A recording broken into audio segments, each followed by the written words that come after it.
Riches are in the niches, or, KISS, keep it simple, stupid. Franchising is simply a proven business model. There's franchises within just about every industry, and not every franchise is run the same. Efficiency is big, reducing costs. Where can we save money?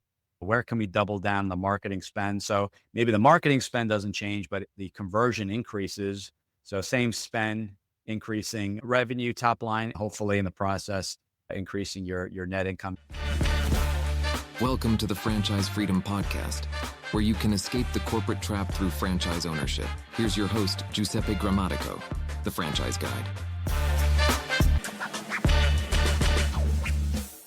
Welcome to the Franchise Freedom Podcast. I'm your host, Giuseppe Grammatico, your franchise guide, the show where we help corporate executives experience time and financial freedom. Exciting show for you today. We're going to be covering our latest trip here a few weeks ago in Houston at our national conference, where we had the pleasure of meeting over 120 franchise companies, where we get to meet with each and every company, whether that be their development team, founders and CEOs, which is really exciting. But we also get to meet with other companies, like companies that help with funding, private equity companies, marketing companies, and there's a much longer list. So I consider it more of a 2-time-a-year mastermind where everyone is sharing some really good ideas and updates. So we're going to jump into that today. But for anyone listening in, it's been a really busy January, beginning of the year. I guess everyone has goals, resolutions. And if you want to dive right in and discuss franchising, have just a slight interest, an itch to learn a little bit more, reach out to me. You can go right to the website, ggthefranchiseguide.com. And you can book a call with me directly. There's a survey there, 3 questions that'll help you figure out if the timing is right. And there's a wealth of resources, 25 FAQ videos, 200 plus shows that I personally used to find my franchise. And not only that, how to set up my businesses. So definitely take advantage of that. There's no cost for our services. There's no cost for any of the resources, and we can definitely help you out. So feel free. You could book a 20-minute call and we'll dive in and really just kind of go over and answer questions you have on franchising. I will say one thing, and this is the question I get the most, is it all fast food? And the answer is no. There is a franchise in just about every industry, 70 plus industries, 4,000 brands. If you can think of a business, literally from dog waste removal, business coaching, water and smoke restoration and mitigation, to fast food, there's basically a franchise for that. So let me know, shoot me over an email, gg@ggthefranchiseguide.com if you have any specific questions. Easiest way is to jump on that call and we'll figure out together if a franchise may be the right fit for you. So, all right, now on to the show. As I mentioned, 2 times a year, what I consider to be pretty much a mastermind. There are other franchise consultants there. We share ideas. We go through kind of what we're seeing, what we're hearing from brands. And, the big thing is, we keep grouping everything into a franchise. We call it the franchise industry, but really, franchising is simply a proven business model. So there's franchises within just about every industry, and not every franchise is run the same. You may have 2 exact same businesses as far as a service offered to the customer, to the client, but they're run, completely different. One is more hands-on, or maybe you're offering the service like a mosquito spray, and the other one is more kind of working on the business, overseeing the staff and marketing and things like that. So I don't like to look at it as an industry, more of a proven business model for those that see the value and understand the value proposition of a franchise, if that's the right fit for you. And that's what we do to help on the first call. So, all right, cool. So we just got back. I was going to record this video sooner and launch it last week, but I kept adding things and takeaways. So I took some pictures. We'll be including that within either this podcast or the week of just social media posts. And as usual, I was so in the conference, didn't take as many as I should. So stole some pictures from colleagues.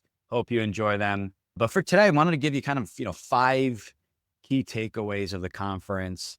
And again, this is, 5-day conference and, meeting with the franchisors and this is just 5. There were many takeaways, dozens and dozens of takeaways. And I have a notebook full of notes, but really came down to 5 areas where I thought would be really helpful and I wanted to focus on today. So number one, so this is an area, every franchise has maybe a different opinion, how they want their business, who their avatar is.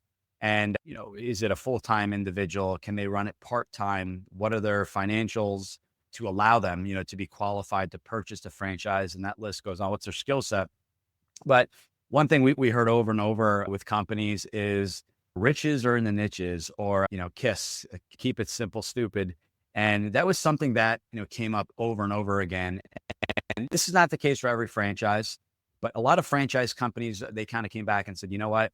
We have the ability to offer dozens and dozens of services, but we are choosing to really keep it simple, not overcomplicate it, because the more services you add, yes, is that a bonus and creating more revenue, but it can also kind of take away from the underlying business. So, an example without giving brands could be something, it could be power washing, it could be, we'll just use that as an example, just offering power washing services, not gutter cleaning, not window cleaning, not carpentry or painting, since we're already at the home. And why is that? Because they are able to really focus and niche, what that service is for the homeowner. If that homeowner needs additional service, they can refer that to another franchisee or another business and really, work with fellow business owners in the area, referring each other business, but really keeping it simple, because it's not just the training, who that ideal person is. And, can a person handle 20 different services, or do you need 10 or 15 or 20 different crews to come out? But ultimately keeping the profit margins as high as possible, but really owning that space and saying, we are the largest painting company, power washing company, whatever it is. And it just helps with marketing as well, where you can niche down and focus on, 2, 3, 4 keywords and really drill down and just say, we're going to own these words, as opposed to offering 20 services, which maybe equates to hundreds of different keywords. You really own that space. So the niching down of the business, we do one thing, we do that thing really well, and we're able to offer that to this broader audience. And down the road, if that franchisor decides to pivot and add additional services, great. You may not need to, but at some point, if you're looking to expand the business, as I mentioned, you can look to expand by adding more territory with that specific brand, or adding complementary brands to that specific business. So if you're touching the homeowner once or twice a year via power washing, via window washing, whatever the key service is, you can add on additional services. Maybe it's a separate business, separate entity altogether, coming back and upselling that specific customer. And what happens there is there's going to be, adding a service, there's going to be more of a learning curve. There's going to be, obviously the investment involved, but on the sales side, you're able to upsell your customers and say, hey, you loved us for the power washing, why not use us for the painting, or vice versa. So, keeping it simple, niching down to the specific service, and not doing it good, doing it really well, over training, and those are things that we talked about, over supporting the franchisee in that one niche, because once you start adding added layers, it does complicate the process. So just additional training, could be additional licensing, insurance requirements, and things like that. So that was one area that we heard over and over again. And that's something, as far as the takeaway goes, is that in your business, sometimes, we do offer a certain business model where it's business coaching, but then we start adding, all these other, well, I can make money doing this or make money doing that. And sometimes that really takes you away from your key business, your bread and butter. So keeping it simple, streamlining things, not overcomplicating it, because at the end of the day, we want something that's sustainable, whether it's your individual non-franchise or franchise business. You want to keep it efficient. You want to keep it simple. And you want it sustainable. You want to enjoy it and be profitable at the end of the day, because we had talked about in a previous episode, just because revenues are going up doesn't mean that you're profiting from that. Your margins could be drastically dropping. So, keeping an eye on not only the top line, but the bottom line as well.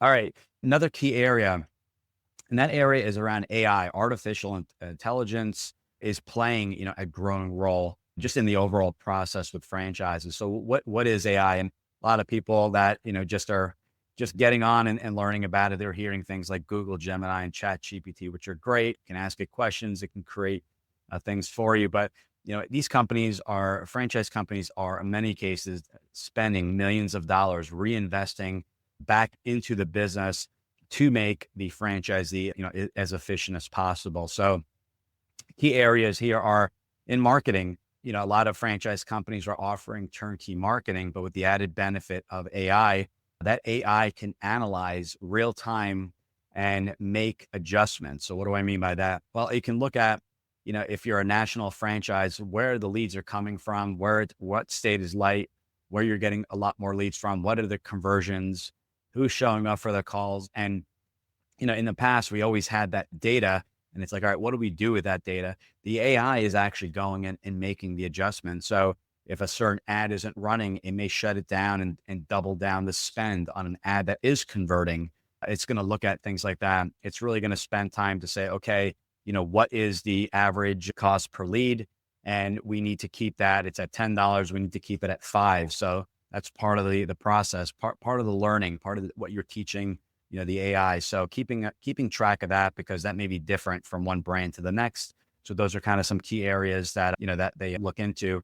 AI is also taking the place of staff. A lot of, sometimes one of the biggest expenses is payroll, and AI is able to, in many brands that we spoke with, especially in health and beauty, removing the need for someone at the front desk, where an app is involved, where, people can book their own appointments, reschedule, ask questions, actually talk with the AI.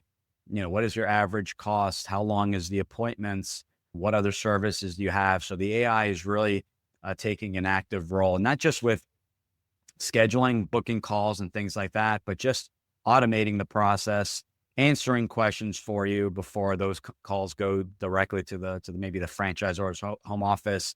Utilizing training videos, so that if someone is stuck on a site and maybe it's a roofing franchise and something is not working as expected, taking pictures, the AI can provide you, just say maybe it's after hours, you're doing work 7-8 o'clock at night, the AI can send you back a few videos.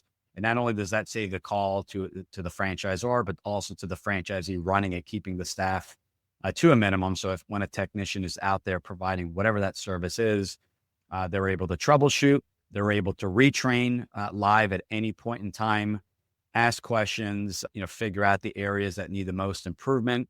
So training support, that's been handled a lot by the AI. And the AI also tracks. So if there are a lot of inquiries about a certain topic, it can adjust. That information goes back real time to the franchisor. So maybe they have to provide additional training on this one key area because this question or this issue keeps coming up over and over again. So it's making the process more efficient. It's simplifying things. It's taking the need and maybe reducing someone at the front desk. We see this in salon suites.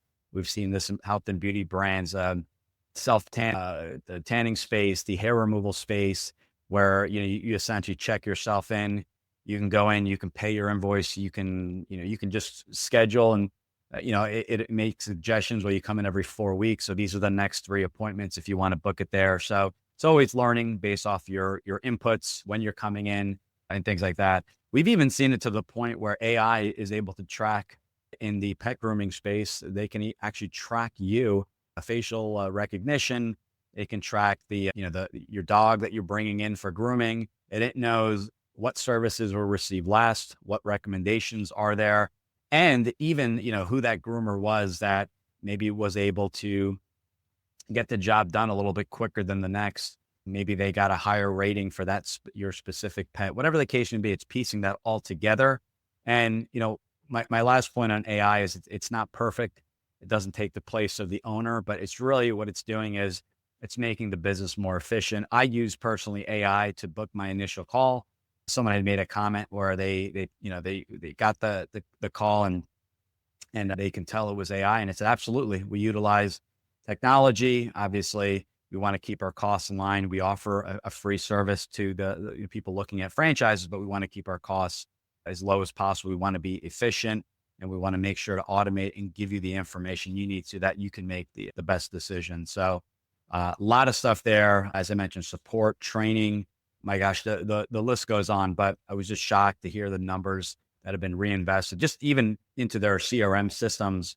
where the CRM system knows, can track where the lead flow is, make recommendations, and give it even full power just to make the changes, maybe to kill Google ads because it isn't working and double down on Meta. I mean, it's amazing, or vice versa. It's amazing, the adjustments and what it can do. And this is an evolving thing. It's just getting better with time. It's learning based off your inputs. So your inputs are equally as important. So keep that in mind. If you're just kind of entry level using a Chat GPT or Gemini, make sure to set the stage and give provide as much input and accurate input as possible.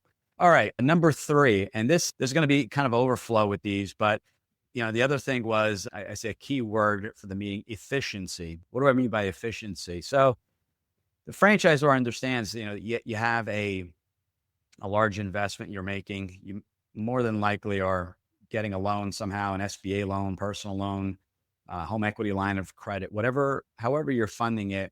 That franchisor understands, they want to get you up as soon as possible and start making money back. They want to get you cash flow positive as soon as possible. And it's going to vary. It's going to vary depending on the brand, how quickly you can get open. Are you full-time, cutting the need of a general manager, or are you part-time and now you have an added expense of a general manager? But the biggest thing is getting you up quickly as possible. We have brands that we've been working with, we always say 90 days or less are typically brands in the service space. There are franchise companies that really want to get you up and running, and they figured out a way to, sign the franchise agreement, offer training once or twice a month so that you can go to 2 weeks of training. And by week 3, you're in the field. Marketing was already turned on for you. So you may already have appointments, and you have a dedicated coach that's actually traveling with you, booking appointments, going on appointments, closing deals, and helping you find your staff, whether that be W-2 staff, 1099 contractors, working with vendors. But they actually not just train you on what to do, but they'll go out and go on the meetings with you. That was the case when I bought my first franchise. The founder, we kind of went out and we went on sales appointments. We nailed it and then landed the first sales appointment. It was a very, very small account, but that really helped with building confidence, building momentum, and eventually breaking in. We started working with some property managers in the area. So going back to the efficiency, it's utilizing the AI to keep the costs as low as possible. Keep in mind, franchise brands are evolving. So there were some brands years ago that were offered you had the need of an assistant, I should say, a front desk person to answer the phones and schedule appointments and greet people. A lot of those brands have changed, especially coming out of COVID. So the efficiency is, okay, we're saving money there. Not only that, the AI will help with the bookings, and that's a huge benefit there. I mean, whether they're booking directly on the website, but the AI is helping with, upselling, in some cases, creating some additional revenue, being as efficient as possible, and adjusting the schedule accordingly. So efficiency is big. Reducing costs, kind of going in back to the AI. Where can we save money? Where can we double down the marketing spend? So maybe the marketing spend doesn't change, but the conversion increases. So same spend, increasing revenue top line, and hopefully in the process, increasing your net income, your bottom line. So efficiency was key. Part of that, and we're going to touch on this, is, listening to franchisees and getting their feedback. Sometimes if that franchisor is not in the field, and that's one benefit when the franchisor is really in the field, they kind of see what's happening. They get a better understanding because businesses evolve, economies evolve, things change. So it's good to kind of stay on top of things. So if there are any issues, they're addressed accordingly. So efficiency was big, and getting you up and running, cutting the costs, making sure the marketing, not only is the marketing turned on for you when you start that business, but that marketing in many brands has started while you're in training. So while you're in training, calls are being booked with the goal of having a full schedule coming directly out of training. Everything is fresh, you're learning, and you're going out and closing, hopefully closing some business. So that is number 3, is efficiency. So number 4, support. Big one: feedback. Why am I repeating myself? Well, feedback is huge. And we've seen a lot of founders that have a million things going on, are managing really large franchise organizations, are back on those meetings, maybe not in person, but they're on weekly meetings. founders jumping on calls, helping, every week. We had Jeff Duden on from Homefront Brands a couple months ago, and he does a standing call with whichever franchisee wants to join.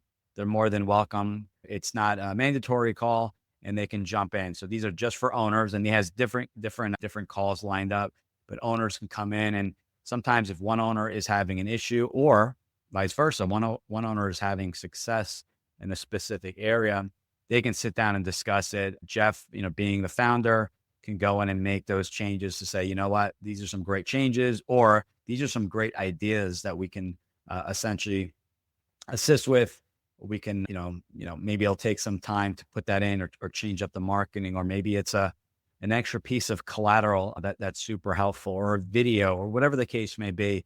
But hearing directly from the franchisees is crucial. So support is something that, again, part of the efficiency, part of the AI, but really listening to the franchise owners. Franchise owners have great ideas. Subway franchisees had created the idea of the $5 a foot long. McDonald's franchisees had come up with the filet of fish, and that list goes on. There's multiple examples. So may not take your idea initially, or that's something that they may think about, but always provide feedback and never be shy to ask for support. Franchisor may not realize, maybe one person's struggling, but a lot of people are having the same issues. It may even be a vendor. Maybe the franchisor is using a third party for the call center, and you're not getting the best. You haven't had the best experience, but letting the franchisor before it becomes a huge issue. So these standing calls, as opposed to just, contacting your coach or your main point of contact, I think it's big. Part of this process too, and another part of the standing kind of calls that they're having is franchisors. A lot of founders and CEOs are also now on the development, or I should say the sales side. When you're looking at a franchise, you're not just having to wait until maybe a discovery day at the very end of the process. What they're doing is they're getting involved, and they're making sure the fit's there. They're making sure they understand the questions, the concerns that are coming up. They're able to explain, hey, I am the captain of the ship, as I always say. You've heard me say this over and over again. This is where the business is going. This is where we're now, we're thinking of adding some revenue streams. We're thinking of that, we're going to add, or maybe we keep everything the same, but we're looking to add 50 franchisees and double our system. With that being said, with 100 franchisees, now we can really go after national accounts, because we have this larger footprint across the country. And this way we're able to offer and work with some national providers in all 50 states to provide XYZ service. So that's a big one. National accounts. What we're also seeing this is still under support, is hiring full-time staff, 1, 2, 3 employees. That's all they are doing. They're working with these national brands like Home Depots and Lowe's, and we've heard this over and over again, and striking deals. Hey, we're going to be your national provider for painting. With that being said, for any job that comes in, you would get X amount referral fee, but now you just extended that as a national footprint. A lot of brands are doing this at no additional cost to the franchisee. That's part of the brand marketing or general marketing funds. And I'm not speaking for all brands. This is just what I've heard in general. There's 4,000 companies. Everyone does business a little bit differently, but the national accounts are big because now you have this footprint. Lowe's, a well-known brand, everyone, it's sort of Lowe's, McDonald's, Home Depots and things like that. So getting in with these companies is really big. And not only just national accounts with getting new business, but, if you're a painting concept, working with some of the larger companies like Sherwin-Williams, Benjamin Moore, and some others, working on, the larger the system, economies of scale, going back to, what kind of pricing can we get? We have 100 franchisees all in the painting space. What kind of pricing can we get? Are there rebates back to the franchisor? That happens on occasion, where they kick back a couple percentage points back to the franchisor. Franchisor could keep that fund, reinvest it back into the franchisee, or we've seen it where it's a complete pass through back to the franchise owner. So, which is really cool, because now they really get to reduce their costs and increase their profit margins by even a couple percent. When you're doing $7 million in business, that really adds up fast. So support is huge. And then I think we did a show. I think we just did a show on this entire topic, but it's the idea of community. Idea of community, to me, there's so many aspects to this. And this is the part that really excites me, because just like we had our national conference, So a couple things with community. You get, national conference, franchise conference, you usually have an annual convention at a remote location, and all the franchisees get to join. And what's really cool is that's almost a mastermind in and of itself. You may have 100 franchisees. Everyone's coming from different backgrounds, right? You have C-suite, you have people that never own business, people that are serial entrepreneurs that own multiple franchises and other, kind of mom and pop businesses. But everyone is sharing their backgrounds, sharing ideas, and also sharing what's working and what's not working. Sometimes depending on the region, maybe certain marketing efforts will work better than others, but really sharing what's working, how can we all help one another, sharing ideas and sharing concerns. And that goes back to support. But this idea of community is not, let's all sit here and say what we hate about the franchise or what we love about the franchise, but let's just share the stuff that's working and not working so that, we can kind of work together. But not only that, you're getting to meet in person your neighboring franchisees, which is really, I think, huge, just because, you can share essentially resources. So maybe you go in together on various marketing, right? Maybe you get better pricing on pay per click on Google because you're going in and just say all the New Jersey franchisees are getting together, that kind of deal. Or you're sharing resources when it comes to staff, manpower. You offer a painting service that you hire 1099 contractors. We're short, just got a large warehouse painting. I need an extra 2 contractors. I'm short. Can you work with another franchisee? Absolutely. Obviously, it's case by case, and you want to meet those franchise owners. But that's the sense of community. We see it all the way back going in validation when you're exploring franchises. Franchisees, current franchisees, will donate their time, however, once a month, once a week, whatever it is, and validate and give feedback on the franchise. How's your experience been? Would you do it all over again? Typically, they're, essentially donating their time. When they purchased their franchise, they spoke with other franchisees as well. But the beauty is you get to hear directly from the franchisees how their experience has been. If there was some negative experience, you want to hear that as well. And you want to make sure that things were resolved or in the process of getting fixed. And it happens. It happens when a brand is growing. Mistakes are made. Maybe the ball gets dropped in a certain area. You just want to make sure the franchisor is efficient, is reactive, is going in and really fixing the issues if it comes up. So that's a big one. You hear, sometimes depending how large the brand is, you've heard things like an FAC, a franchise advisory council. So that's where a group of franchisees get together, gather the feedback, and then bring those directly up to the franchise. Many emerging brands, you can still have them, but as I mentioned, going back to the example with Jeff Duden and Homefront brands, just, having those weekly calls and not waiting for all this feedback to build up in a summary, but just like, let's handle it. Let's handle it on the fly as things come up, and let's address it sooner than later, which, that's a big thing. Another part of community is the franchisees. Maybe they, you're looking to sell your business at some point. And in that case, the first thing I would recommend is speaking with your fellow franchisee and just saying, hey, love to sell you the business. We can avoid having to list it on a biz buy or with the broker. We can sell it directly, keeping the costs much lower and not having to worry about it. And just a smoother process. Someone that knows the business there's going to be a huge, advantage there. The business, you're kind of just taking over as is and just keeping it as simple as possible. So I think that's going to be, that there's a major benefit.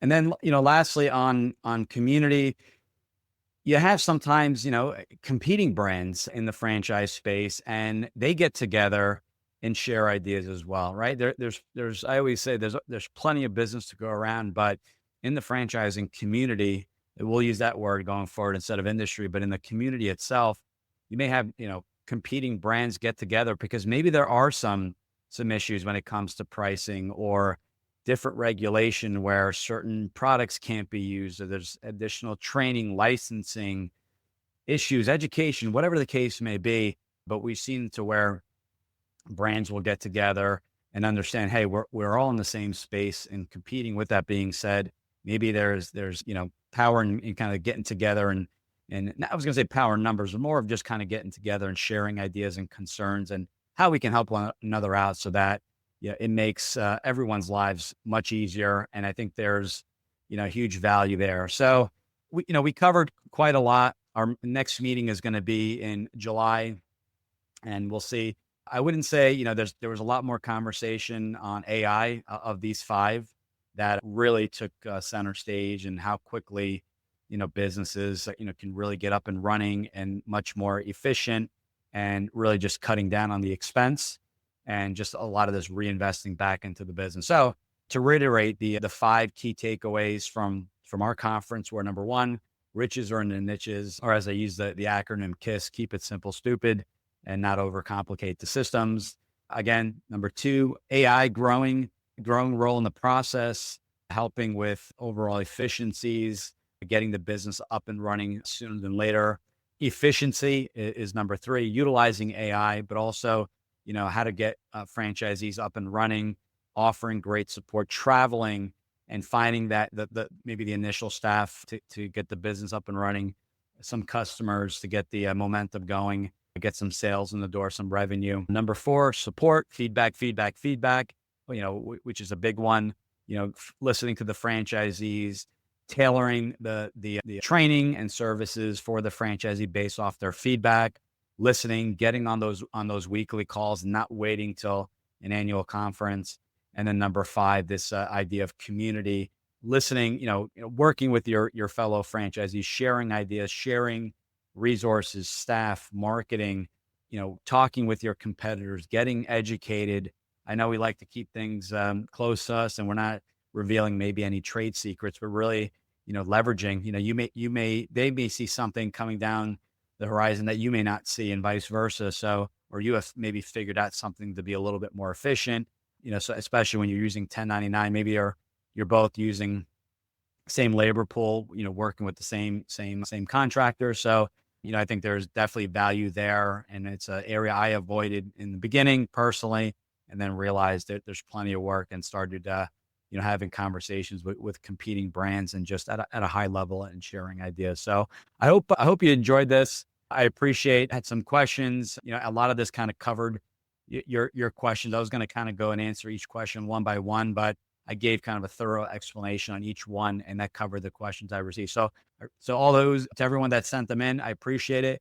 I extend the offer to anyone that wants to dive in a little bit deeper on any one of these areas, or, on a specific brand that's offering, specific services. Because again, there are certain brands not utilizing AI. There's certain people using it. And then there's certain people that are really changing the entire landscape of the industry and business utilizing AI. So there's going to be different, levels of use, and how they're taking advantage of it. But if you want to talk about it, number one, figure out if a franchise is a good fit, ask any questions, learn about the conference. As I mentioned, we're going back in July, same setup. We haven't gotten the itinerary. We usually get it a month before, but we'll be meeting with another 120 brands, a lot of similar brands. There could be some new brands, which is really good. But I'd love to have those questions. And if you want that question answered sooner than later, let's not wait till July. Let me know.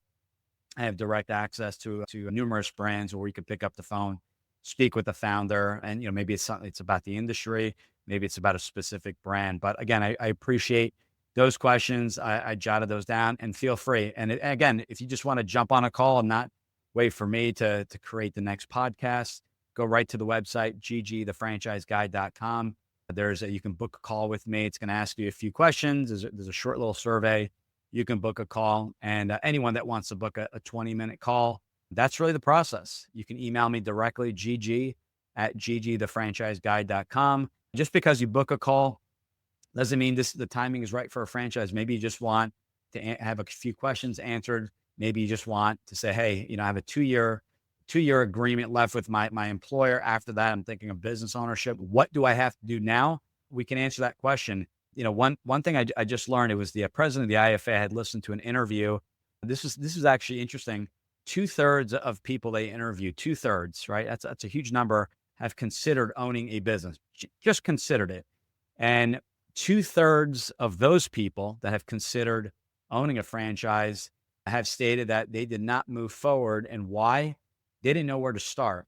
And I think a part of that is the service we offer. We can really help you figure out Is business ownership the right fit? Forget about franchising. Is business ownership the right fit? We talk about it, what to expect, the types of businesses, full-time, part-time. We discuss that, the pros and cons, the differences, the things to consider. And then we look at if franchising is a good fit, equally as important. Franchising obviously is a vehicle. So if you want the business built for you, that business on training wheels, or you prefer not to pay the franchise fee and develop that business from scratch, there's no right or wrong here. So, this is my offer to you. It's a free call. Our services are free. We can help you. So the 2/3 of the 2/3 people that are interested in business ownership, we are, use us as a resource, allow us to help you figure out, where to start.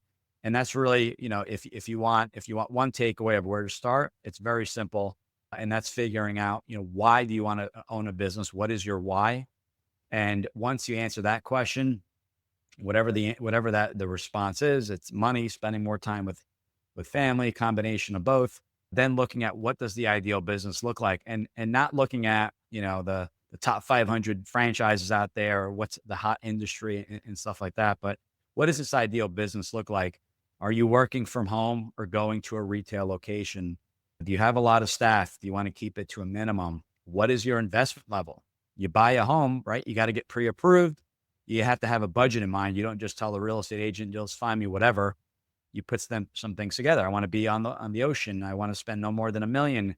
I want to be in New Jersey, et cetera, et cetera. So, or, it has to be a condo and not a individual structure, single family dwelling. So same thing with franchising. Not look at the brands, but figure out what it looks like. Brick and mortar realization. It's going to take you a while to get open versus something service-based where you're up and running quicker. What is your skill set? Not do I have experience in painting or roofing or eyelash extensions, but my skill set is sales. Sales is a transferable skill set that works, for your W-2 job. It works for your business, your side hustle, whatever the case may be. So this is where to start, guys. It's actually extremely simple. And when you reverse engineer the process, figure out why you want the business, what the ideal business is, get a little clear there. There's some questions and follow-up there. Then you're like, okay, what are the companies?